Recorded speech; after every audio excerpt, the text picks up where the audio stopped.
Todos tenemos unas expectativas claras de cómo queremos que nuestros perros se comporten, pero ¿qué pasa cuando esas expectativas no se cumplen? ¿Qué entendemos por conducta canina, por problemas de conducta y de comportamiento? ¿Qué sucede y qué consecuencias tiene cuando hay problemas de agresividad? En definitiva, ¿qué sucede cuando todos esos problemas de comportamiento acompañan y vienen en ese pack que es nuestro perro?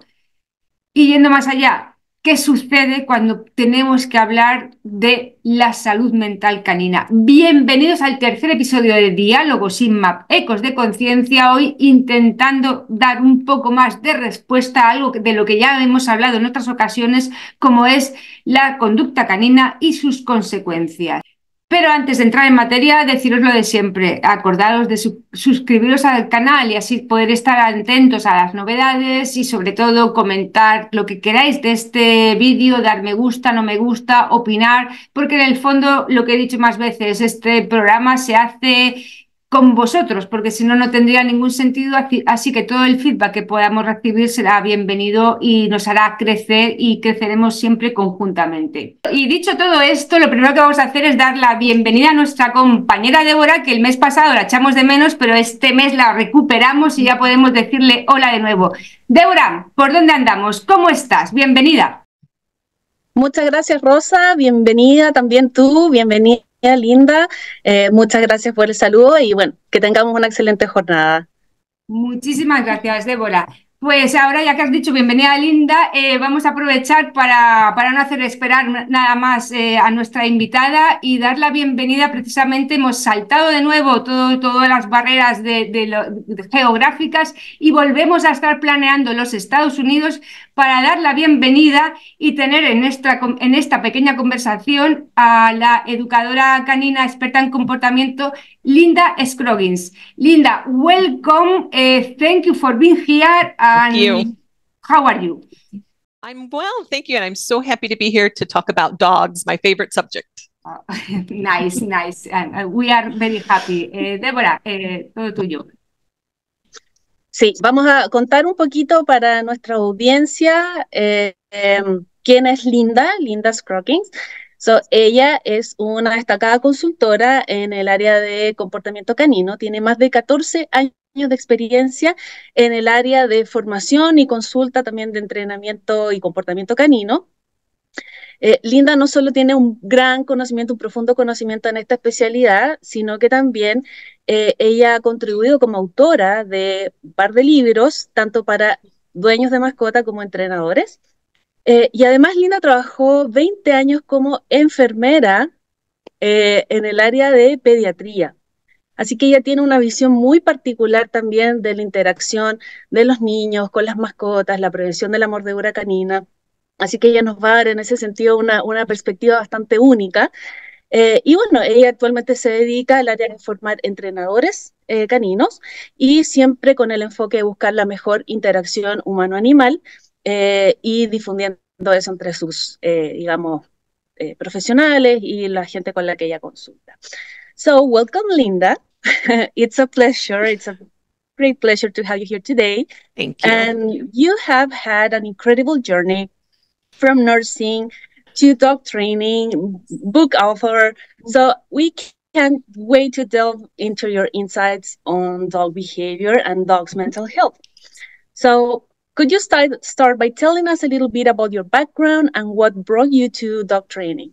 Yes, I've had two paths. My background is in pediatric nursing, and I still maintain a license as a registered nurse. So I have many years of working with children. And I've always been a dog lover. And my journey started as a volunteer at my local animal shelter. And what we found was dogs who have a little bit of training are more likely to be adopted. And that really grew my interest in dog training, which is what I wanted to do. And I went through programs and education to become a certified dog trainer. But what I found is that the need in the community was someone to work with dogs that have behavior problems. The number of those dogs surprised me. And the need surprised me. The critical and urgent need surprised me. So I went through further education to become a dog behavior consultant to work with those families. And so I combine both of those paths, because when you work with a dog that has behavior problems, you're truly working with the whole family, not just the dog and not just one member of the family. And often those families include children, which can make behavior problems more critical or more urgent. And that's where my love grew, and I kind of stayed in that area. So that's amazing. And regarding dog training specifically, how do you think early intervention, it's like a key component of this, whole Yes. training thing? Yes, it is a key component. And I was at a class, teaching a class, and I had my dog there to use as an example. And he was showing behaviors that he knew. He was probably about 4 years old at the time. And someone asked, how long did it take him to learn that? And I said, well, he's 4 years old, so he's been learning it for 4 years.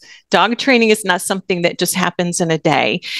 We can think about skills we want to teach our dog, but our relationship with our dog and our dog's social behavior and community acceptable, polite behavior happens on a daily basis. We like to say that dogs are learning all of the time.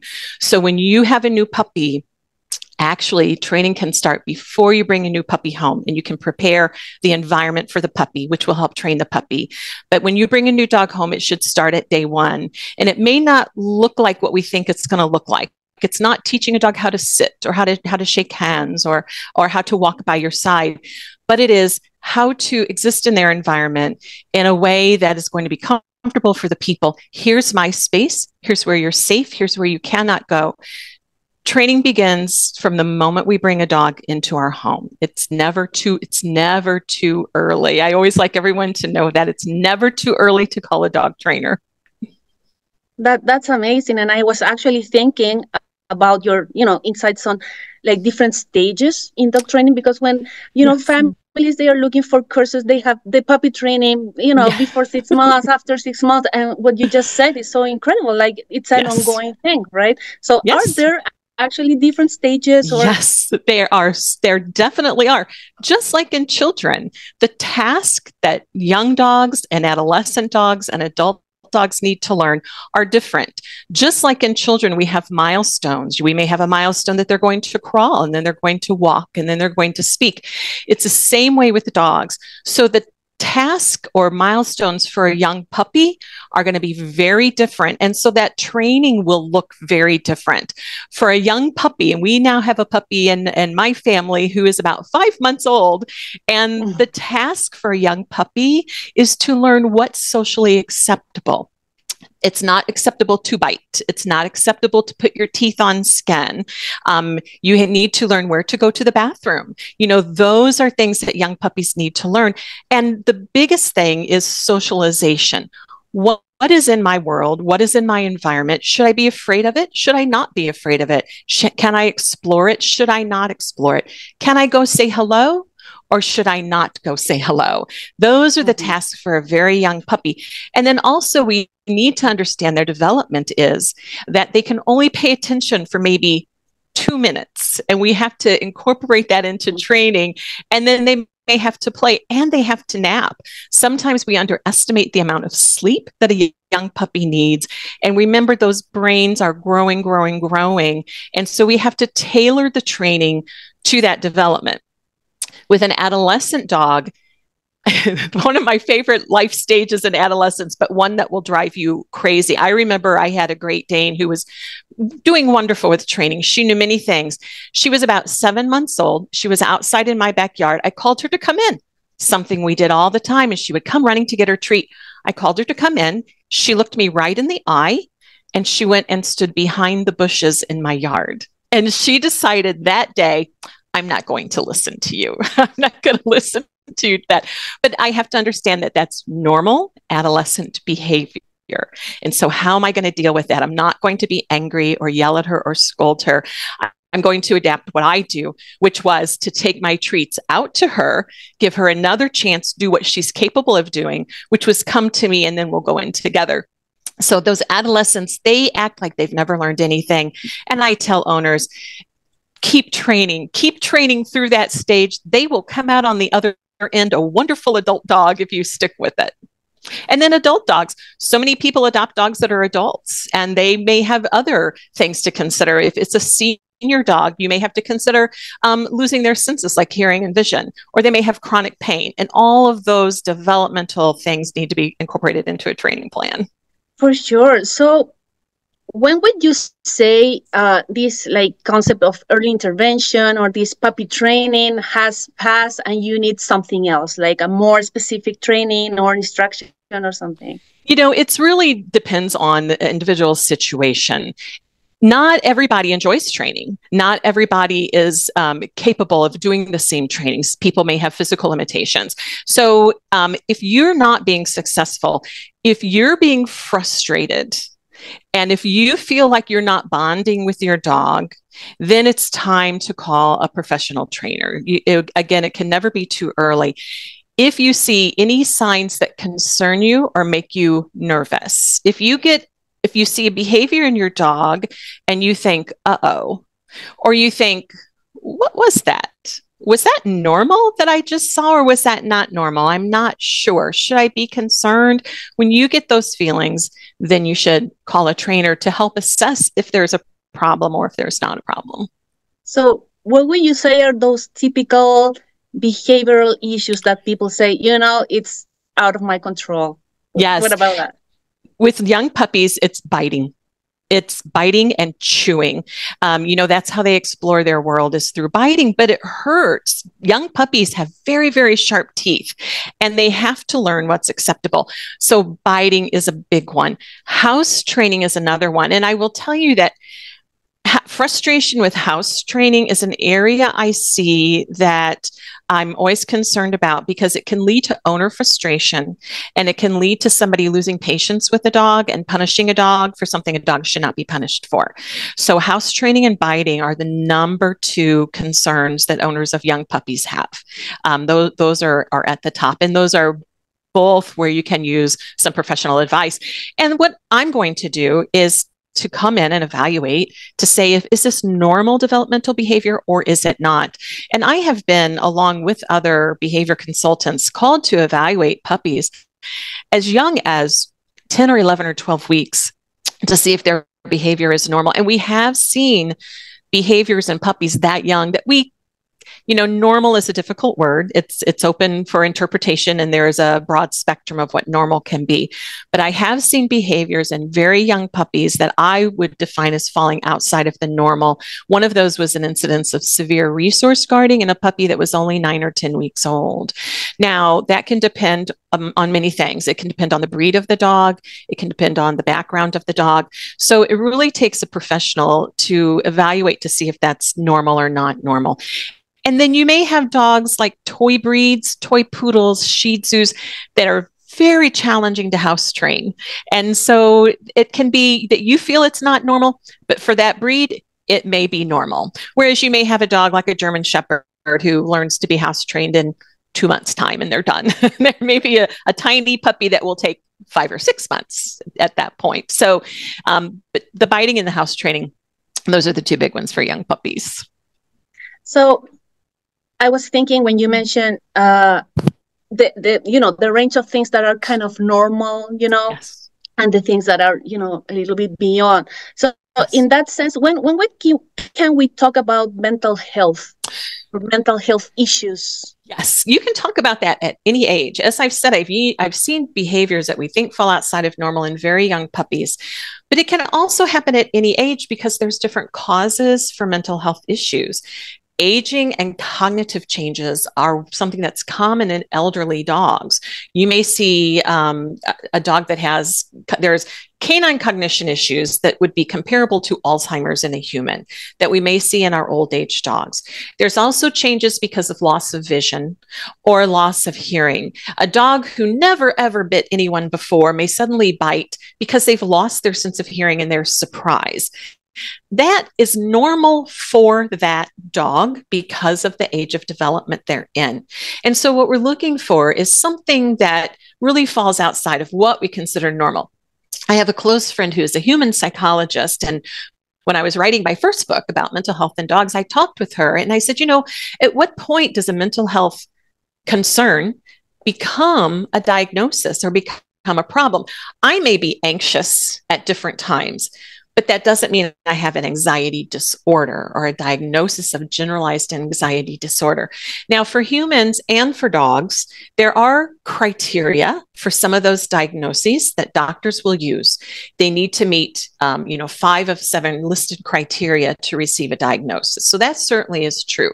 But what my friend told me is that it becomes a problem when it interferes with the quality of life of the animal or the quality of life of the people the animal is living with. And when you have a big disruption in the quality of life, that's when you consider that we may have a mental health issue here that we need to address with professional help. Interesting. So what are for the people, are new to this topic, what are like those diagnoses? One of the reasons that I wrote my first book, which is more for dog trainers, is because 7-8 years ago, when we had dogs with problematic behavior, those dogs were labeled bad dogs, stubborn, belligerent, getting revenge. I've heard still today, I hear so many people say, my dog was mad at me, and so they did this to get revenge, to show they were mad at me, which is not something I think is happening. But what we didn't understand that we do now is that those dogs may have a diagnosable mental illness. So with dogs, they generally are related to fear or anxiety or phobia or aggression. Those are kind of the 4 broad areas. Within those areas, one is common is generalized anxiety disorder, which means I'm kind of afraid of anything that's not familiar, anything that's new makes me very anxious. Phobias are common. Storm phobias, Rosa talked about her dog not liking bad weather. Storm phobias are very common. But also, they maybe have a noise phobia. That's also, fireworks, gunshots. They may have something we call neophobia, which is fear of anything I've never seen before. And then we also may have separation anxiety, which means I am anxious when I'm not with my person or people who make me comfortable, and I cannot deal with that, so that I'm going to show unwanted behavior to express my anxiety. We also have some type of aggressions. There may be something territorial aggression, where a dog will aggress to anyone who comes into what they consider their territory. You may have something called predatory aggression, which is highly interesting because we see many forms of predatory aggression. Even in dogs who herd, that's kind of a diluted form of aggression. When we see those behaviors, it can look very similar. But predatory aggression may mean that I'm going to hunt and kill anything that squeals or runs, and it may be another animal. It may fall within normal behavior. Remember, if my dog is outside and my dog chases and kills my neighbor's cat, it's a horrible thing that happens. But in that dog, it could have been a normal behavior. But if my dog chases and harms my baby who's crawling on the floor, then we have a problem. And that's an example of when a behavior impacts the quality of life. So most people who take their dog to maybe a behavioral veterinarian will receive a diagnosis of generalized anxiety disorder, panic disorder, separation anxiety, fear reactivity towards people, fear reactivity towards other dogs. That's kind of the common list that you will see. That's great. That's great to know for everybody. So there are so many dog trainers, dog whisperers. Yes, so many. So many different professionals, yes. and strategies. So how would you say like this knowledge in dog mental health status or shape? Yes. Specifically, impact your work? The way it impacts, yes. So I've always trained all of my dogs since I was very young. I would take my dogs to classes. So I have been exposed to many different types of training, even before I was a dog trainer. And I had a lovely, tiny little Shih Tzu named Mabel years ago, and I took her to a dog training class. And one of the exercises in the class was for dogs to be able to do a stay. So when we tell a dog to stay, it means stay there, don't move. No matter what happens, you must stay here. We were working on that, and the trainer said they must be able to stay with distractions. Now, my dog weighed 6 pounds. She was tiny, this big. And he brought a big vacuum around that was turned on, that was sucking, was very loud, and he walked past all of the dogs. My dog could not hold her stay. She was terrified, and she jumped into my arms. The dog trainer told me that dog should have been able to hold that stay. And at that time, I thought, that does not sound right to me, and it hurt my heart. Why would I want my dog to do that? And so through experiences like that, I began thinking about what's the appropriate way to train a dog. And then I am so lucky that I had people come into my life whose paths I crossed, who taught me and that I learned from. And when I was volunteering at that shelter where I began my dog training journey, there was a trainer there who was also a human psychologist. There's a lot of human psychologists who work in dog training. She was the first one who told me about force-free training, and she explained it from a background of psychology, and it made sense to me. She said, this is a living, sentient being who can learn. They can also be afraid, and they can also react. And here's why we train dogs with force-free training. And it clicked with me. I tend to be an empathetic person with people and with animals, and it clicked with me that this was a better way. So I set about learning about that method of training. Force-free training means that we train without pain, so that we don't use pinch collars or choke collars or shock, that we try to train without fear, although fear can be in the hands of the learner, but we try to train without fear. We try to train without punishment. So we do reward-based training based on the education philosophy and principles of learning. So I learned about force-free training that way. And then what I learned is the people I considered experts, so the people who had college degrees and veterinary medical degrees, also trained this way. They said, this is how you should train dogs. And so I considered they were the experts. They should know what they were talking about. And that really began my dive into force-free training. There's a woman named Karen Pryor, who, if you follow dog behavior, dog training, you will know. And she was one of the early pioneers in this kind of training. She brought it over from the training of sea mammals that she worked with, dolphins and whales in Hawaii. And she thought, if we're training other animals, why am I not training my dog this way? And it's training that's set up to meet the learner's needs. It's humane, it's sympathetic, and it works. That's the important thing, because so many people will say, I've tried it and it just doesn't work. It does work. If you've tried it and you feel like it doesn't work, then consult a professional, because I guarantee you that it will work. Yeah, for sure. I really hope that this is, like the standard, at least in the near future. Me too. So you were talking about this, approach, and things that are normal, things that are beyond normal. Yes. And we actually knew about your work from Beth Miller. Yes. And her book, when she talked about her dog, right? So in that sense, when do you think it's like beyond training? What's your thought on that? Yes. So Beth Miller and her dog Champ were clients of mine, and I loved Champ. Champ was over 100-pound, beautiful German Shepherd that they adopted as an adult. And Champ was a dog who I said lived by the motto, act first, think later. And so as an example, when I came into Champ's house, he would come barreling at you, teeth showing, loud bark, and I would stand still hoping that he would not bite me. After I got to know Champ, he accepted me into his circle, but still when I went into his house, he would charge at me. They usually would have him on a leash or have him tethered or in a crate. But after a while, he got to know me. He would still, every time he still did that. And then he'd go, oh, wait a minute. It's you. I know you. You're a friend of mine. And then he would be fine. But he would act first, ask questions later. Champ came from a very difficult background before he came to Beth. From a young puppy, he had a lot of abuse and mistreatment in his life. And Champ was afraid of everything. And the way he showed his fear was to have the goal that you're going to get away from me. I'm afraid of you. you're going to hurt me, so I need you to go away. And the way he made people or dogs or cats go away was to have this display of charging, growling, snapping, barking. And you know what? It worked really well. Most people were afraid of Champ. Even extended family members were afraid of Champ. I was a little afraid of Champ. When I first met him, I was always very careful how I acted around him because he was an over 100-pound dog. If he decided to attack someone, he would do a lot of damage. Champ was not comfortable in his skin.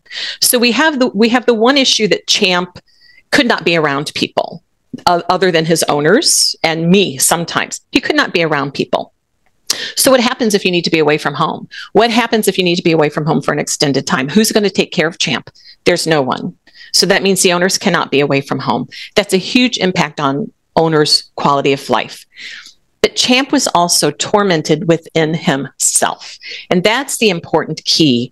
Champ eventually was euthanized because of his behavior. He was an elderly dog. He'd had many good years with Beth, but in the end, he was euthanized because of his behavior. But it wasn't only his behavior towards other people and other dogs.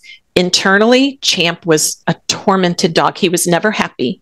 He was never calm. He was never comfortable. You know, imagine if you've had a stressful day and you go home and you open your front door and you're so happy to be home and you take a breath and you sit in your chair and you have a cup of tea. How good you feel? Champ never felt that way. He was always on guard. He was always waiting for what's going to hurt me next. And that's a tortured way to live. And we had many people, not just myself, we had many people who tried to help Champ. We had many methods we used for Champ. And we did help him. We helped him maybe 50%.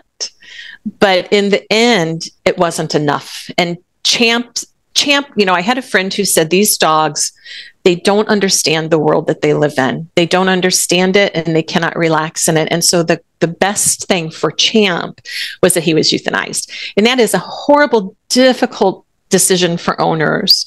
It's one of the worst things. And I know that Beth talked about that. So it's a decision that's difficult to make. And I always say it's a decision that you need to consult other professionals for.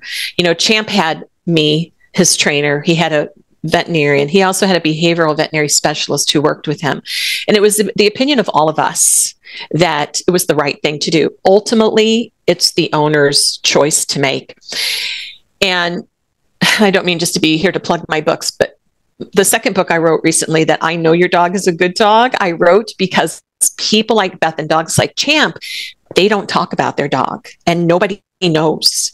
And I would talk to this family and say, oh, yes, I've seen this before. And they would say, what do you mean you've seen this before? I'm like, oh, yes, I've seen this before.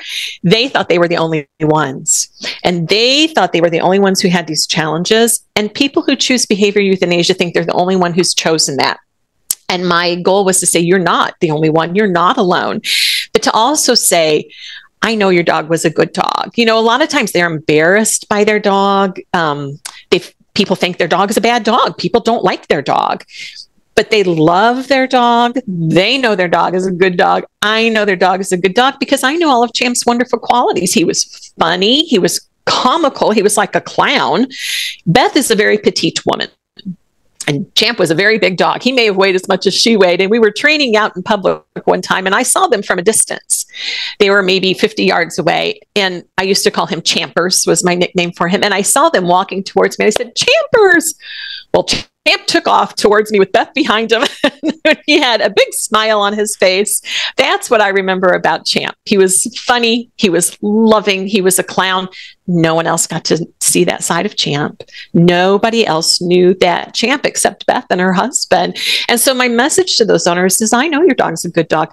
I know you love your dog. And I know that you're making this decision because it's the best thing for your dog. So that's kind of the conversation that I have with owners who have to make that decision. Yeah, that's amazing. That's something that we want, to give some platform, maybe to increase discussions about it, because there's still so much stigma about this topic. There's so much stigma. And in my country, in the United States, there is a platform or a push that every dog should be saved, that every dog should be in a home. And I have had rescue dogs. I'm know wonderful rescue dogs. I have a friend who has a rescue dog that's a certified therapy dog, and they work at a hospice for humans on a weekly basis. I have adopted dogs. My sister has a 3-legged little wonderful dog that I babysit all the time. There are wonderful dogs, but not every dog should be in every home. And there are dogs, unfortunately, who are not safe to be in the community. And I have met those dogs, and those dogs have been placed in a home by someone else, either an organization or an individual. And some really bad things have happened in those cases. So unfortunately, it's not just my home. You know, I've had 2 dogs that were afraid of people they did not know, and they were reactive, and I had to keep those dogs away from people. It's a challenge, but it can be done. But what if I have a neighbor who has a child, and that my dog gets over a fence to that child? It's not just my home. It's my community that dog lives in. And I have to make sure that dog is safe. And it's a small percentage, but there may be dogs who are not safe to live in a community. And I've seen terrible consequences. I saw one of the worst cases of resource guarding in a young dog. And he would guard anything. And when we say resource guarding in a dog, what we mean is that if a dog has possession of something, they do not want anyone to touch it, and they will bite to protect it. So sometimes what you see is a dog who has a bone, and if a person approaches, they may get stiff, they freeze, they growl, they look out of the corner of their eye. And then if that person keeps advancing, they may snap. If the person tries to take it, they may bite. That's resource guarding. Typically, it's food. And, you know, resource guarding of a food bowl is a call I love to get, because that's pretty easy to deal with, actually. That's a pretty easy behavior modification. But this was a dog who guarded everything. A sock on the floor, a shoe. If you dropped a dishcloth or a towel, he may decide to guard that. You did not even know he was looking at it, and you reached to bend and to pick it up, and that dog charged. And this was a case of a young couple, a man and a woman, and the dog was very bonded to the man, but he was not bonded to the woman. And one time she dropped her shoe. She went to pick up her shoe, and the dog tried to bite her. The dog had bitten them more than one time. I was there, and the dog was always behind a gate when I was there with the dog. I dropped a treat on the floor, and it didn't quite reach the dog, so I went to move it with the toe of my shoe, and the dog immediately charged. If the gate had not been there, he would have bitten me. I mean, it was a severe case of resource guarding, and my recommendation was that we talk with a behavioral veterinarian, and here are options. Here's what we can do. One of those options may be that you have to euthanize the dog because of this behavior. And that is their decision. But I felt it was my responsibility to let them know that this dog could harm someone. And so they couldn't. They loved the dog. It just hurt their heart. They just could not make that decision. I got a phone call months later. I got a phone call from the wife, and she said, the dog has to go today. And the dog had injured her enough to put her into the hospital. That should not have happened. And it was very sad. And now they're left. I remember I was driving and I pulled off the road. I'm like, I have to have this conversation when I'm not driving. Yeah. And they took the dog that day, and they had the dog euthanized, but it should not have gotten to that point. But there is a stigma for somebody who euthanizes their dog because of behavior. They get horrible things said to them, horrible things. You should not have done that. You should have rehomed them. I could have helped them. This trainer could have helped them. You're cruel. It's terrible, terrible things. When they're trying to do the best they can for themselves, for their dog, and for their community. And so I want to talk about behavioral euthanasia because it needs to be talked about, and we need to normalize it. Maybe not normalize it, but we need to take away the stigma and understand when people do this, it's rarely just a decision that is made quickly. It's a long decision, and it's usually they have talked to many people. I could give you example after example after example. And here's, one of the horrible things is that sometimes those dogs are not taken to be humanely euthanized. They're killed by somebody in an inhumane way. And that happens also. So it is a topic that needs to be talked about. And I think the people who have to make that decision or have made that decision, they need to be supported and not ostracized for that. Yeah, absolutely. So I'm listening to you, and I kind of have this picture in my mind that about this problem, right? Like, so we have the stigma about behavioral euthanasia, um, people not, facing the situation and maybe giving away the dog for a shelter to rehome the dog. And we also know that it's complex, take a lot of professionals to come up with that decision and support, and also, money for the different professionals. Exactly. So there's kind of a gap in the middle, right? So how can we address that? How can we improve that communication between those two steps, right? Yes. So I think the gap is getting help and what help is available. There is help available. And, the dogs that have to be euthanized because of their behavior, it's a small percentage of dogs that have behavior problems. Most of those dogs can be helped. So my dog that I lived, my Great Dane, whose name was Bayou, that did not like people. When people came to my home, she went into a room that was her room. She had a bed, she had her toys, she had her treats. She was very happy. She lived a wonderful life because if she didn't have strange people around, she was perfectly happy dog. She loved life. So she did not have any inner angst that she lived with. And I could manage her environment to keep her safe and to keep others safe from her. But I was always managing her environment. It was something that happens all of the time. So management means changing the environment to keep everybody safe and to prevent a dog from repeating a problem behavior. That when I say management, that's what I mean. Put up gates, shut doors, put up a fence. There's also the training that behavior consultants do, which is behavior modification. That's the gap. And I'll tell you, I think part of the reason that gap is there is that there are not enough professionals to help the number of dogs who need help, because I'm always getting calls from people and, looking and searching for someone in their area that can help. And there's a scarcity of professionals. We need more. And I love to mentor and I love to consult. So if there's anyone who is beginning in that area of behavior consulting, I'm always happy to talk to people and talk them through cases and to give them resources. I'm happy to do that because I want to support growing that need for those professionals. But that gap is behavior modification. How do we help those dogs? What do we do to help those dogs? Right. So when we were talking about one of the cases, Champ case, right? Yes. We were talking about the, one aspect of it that is the animal being kind of like a health threat, if you will, right? Yes. Like aggressive behavior, reactive, and also the animal is suffering, right? Yes. So since you have so many examples and stories, I was wondering if you have a case where it's not that evident, because it's a small animal, so you know the animal is not having, a good time, but it's not a threat. Right. Yes, absolutely. Well, I had a dog of my own. I had him for a year my dog that I decided to have euthanized because of his behavior, because he had generalized anxiety disorder. And I anticipate that I will get a lot of pushback for this. But I have tough shoulders and I'm okay with that. And I do talk about it in my book, Mental Illness in Dogs. I go into detail and talk about that. And I'm okay with questions and critiques. That doesn't bother me. He was anxious all of the time, 24 hours a day. He was never calm. He liked people. He would never have thought of biting anyone. He had no problem being around children, cats, other dogs. He had no problem. He was constantly anxious. He had separation anxiety as well. And the way he expressed this was pacing. He would pick a chair and he would walk in circles around the chair for hours, not just for a few minutes, for hours. He would pant to the point he would become dehydrated.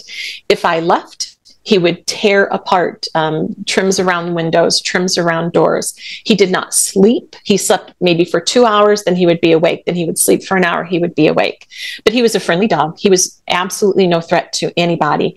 But he was a torture dog. And I took him to a behavioral veterinarian, and he was on many medications that did help a little bit. And we got some improvement over his quality of life. We reduced his anxiety somewhat, but he was never calm. And interestingly enough, at the same time, my Great Dane was an adolescent dog, and she started chewing furniture. And in fact, she chewed up a couch, and I would come home and there would be stuffing everywhere. She was tearing clumps out of the couch, to the point it got to where I could see the wood frame of the couch. And I thought, well, she's still in her stage where she chews. She's a huge dog. Is the couch a chew toy for her? You know, I had trouble figuring it out. And then she would chew a rug. I mean, she was highly destructive. And I thought, well, is this normal because of her age? And I was so busy and wrapped up with the other dog that I have to say I was not able to pay a lot of attention to her. In the end, I did make the decision to have that dog euthanized because of his behavior. And the Great Dane's chewing stopped almost immediately. Within 24 hours, she was not chewing. And what I truly believe is that the other dog's anxiety was making her anxious, and she did not know what to do. And so the result is that she chewed. And I've never seen any behavior go away that fast. And it was literally in 24 hours, she stopped chewing anything. And that it helped me understand that there was probably a bigger problem than even I saw. And one of the things to consider when you have a dog that has these issues is, how does it affect everybody else in the house? Not only humans, but other animals. And I have had dogs in the home who fight with each other, or a dog who continually attacks another dog. So in our mind, that's the problem dog, you know. But what is the other dog experiencing? Is the other dog constantly in fear for its life? That's not a good way to live either. When you feel like something's going to attack you at any minute, that's a horrible way to live. So, but anyway, but that dog, that's an example of a dog who had no aggression, no threat, but had a deep problem that it was difficult for him to live with it. Mm-hmm, mm-hmm. Well, I am super glad that we had the chance to talk a little bit about your books, because I have like a couple of questions about that. So that gives me a little bit of time to maybe change a little bit the topic. Sure. And kind of dive a little bit in your experience as a nurse and your perspective on how dog training or puppy training prevents, dog bites and improves relationship between humans. Kids and dogs. So what's absolutely does. So what I tell all owners of new puppies or new dogs, training is important for many reasons. It gives you control over your dog. You can make your dog go from this place to this place, but it also teaches a dog that there are boundaries in the world. They learn that I can't do whatever I want. It teaches them cause and effect. If I do this, this will happen. It also teaches them that there are choices to make. I can make this choice, or I can make this choice. So a puppy who constantly bites and nips at people, if we help with a training program for that dog, and they learn that I'm not supposed to put teeth on human skin, then that will make their life happier, their human's life happier, and it also protects the dog from punishment. And, that's something I'm concerned about, is that if you have a dog who's constantly acting out and the owner's frustrated, they may hurt or punish that dog. It also protects that dog. So for that reason, training is very important. If I have a dog who, when they see another dog, their reaction is to lunge and bark and pull and snap, and I may lose control of that dog, lots of bad things can happen, right? But if I teach that dog, there's another choice for you to make. This choice is to go the other direction. Let's make a U-turn. And at the end of that U-turn, you're going to get treats. That teaches that dog another choice so that we avoid that potential conflict that could have resulted in a lot of bad things happening, a person getting bit, me getting sued. It helps prevent that. So training a dog to ignore people, we have a young dog, we want to socialize them, we want to make sure they're friendly, but dogs also need to learn that they have to ignore other people and other dogs at times. It can avoid interactions. I see a lot of people who want their dog to meet every other dog. I'll be out walking my dog and someone will have a dog. They're like, oh, they can be friends. And I don't want that. My dog and your dog, they may not want to be friends. It may ensue in a dog fight. If I train my dog how to respond in that situation, I can avoid having a dog fight. There's just, training gives you control over your dog in a specific situation to avoid potential conflict and potential problems. That's why training is important. Leash skills, a dog being able to walk nicely on a leash is one of those important things. Being able to ignore other dogs and people and being able to relax in what could be a stimulating environment. Those are the kind of things I want a dog to learn in class. I don't care about knowing how to sit, knowing how to down. I want a dog to know how to stop moving forward so that I can tell it what we're going to do next. That's, what a dog should learn. They don't need to sit at every corner, but they need to stop forward motion so that I have control and I can tell my dog, here's what we're going to do next. That's amazing. Yeah. So as we are, closer to the end of this beautiful interview, I was wondering if you, to tell our followers if you are, what are your upcoming projects, or where can they find more about your work or your services? I'm very bad at social media, but I do have an Instagram page and a Facebook page, All Dogs Dog Training. And these days, I mostly concentrate on consulting and mentoring, talking with other trainers about behavior cases, providing resources, providing support for other trainers. That's kind of what I focus on doing now. And of course, if you have had a dog that has had behavior problems, if you've lost a dog to behavior problems, please pick up my book, I Know Your Dog is a Good Dog, because I think you'll find yourself in that book. And I think you'll find comfort in that book is what I hope. Amazing. Any second part of the book or any other book in the pipeline? Oh my goodness. Writing a book is a hard job. And I almost always have an idea in my head, and the way I approach books is that they live up here for a long time before anything ever goes on paper. And usually when I'm walking my dog is when I'm thinking, what might be an idea? So not yet. I will say not yet, but you never know. Amazing.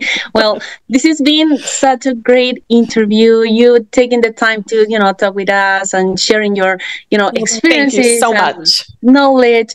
Any final thought? Anything that you want to? I would say that all behavior has a purpose.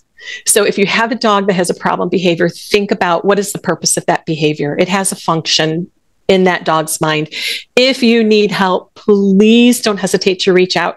You can find wonderful professionals, and I recommend going to the website for the Pet Professional Guild. That is a professional organization that maintains 100% support for force-free training. There's other places that you can look from there too, but if you need a dog in your area, or message me, and I am more than happy. Wherever you live in the world, I have a broad network. I can reach out to lots of different people, even if it's in another country, to help you find help. And I am always more than happy to help people find a professional that will help them. That's amazing. Beautiful words. And thank you so much. Thank you. It was a pleasure. The pleasure, it's ours. Absolutely. Linda, it was wonderful. Listen to you por horas y horas estaríamos escuchándote. Muchísimas gracias por tu presencia aquí, por todas tus palabras, all your words. Y yo creo que con esto ya cerramos, ¿no, Débora? A recordar a todo el mundo que dejéis vuestros comentarios, pongáis me gusta o no me gusta en el vídeo, y que os suscribáis al canal, y dar de nuevo las gracias a Linda por estar aquí. Thanks again. Y nos vemos a todos, nos vemos el mes que viene, y que paséis un buen mes. Muchas gracias por estar aquí. Inma, generando conciencia.